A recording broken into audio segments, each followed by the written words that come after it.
As a kid growing up in the 1970s and 1980s, one of my favorite pastimes was hanging out at the local record shop in my hometown. While I rarely had any money to buy any records, I loved just sifting through the bins and looking at all the album artwork. One particular band that always seemed to get my attention was the rock band Kiss.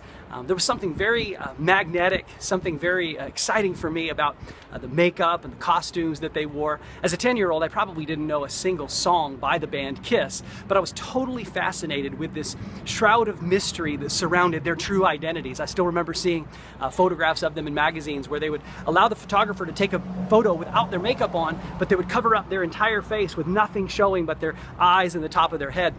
Well, then in the 1980s, Kiss started performing without makeup, and I still remember watching the first music video that they released without makeup, and honestly, being somewhat disappointed.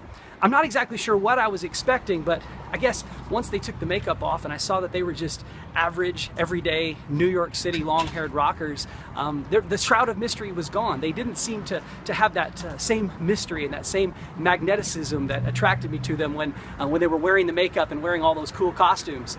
And you know, that can often happen to us when we set expectations for someone or something based on something that's surface level, and then sort of the outer layer or the mask gets taken off, and we find that it doesn't necessarily meet our expectations, and it can be somewhat disappointing.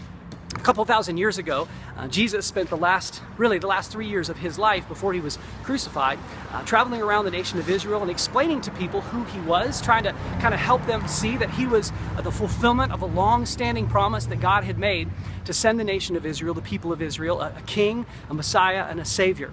The problem was that Jesus didn't meet the expectations of the people. They had sort of in their mind what this Messiah or what this king was supposed to be like, and when they saw Jesus, he wasn't anywhere close to what they were visualizing. He didn't meet their expectations.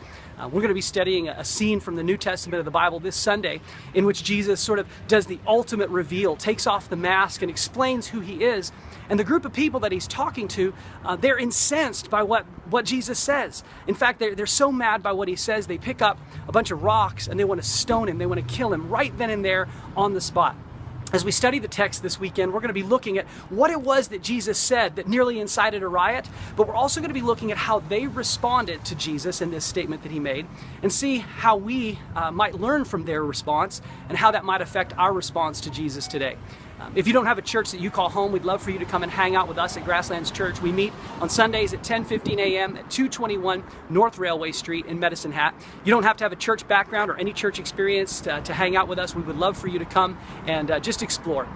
If you want more information, you can click onto our website at grasslandschurch.com, or you can send us a message on our Facebook page. Thanks.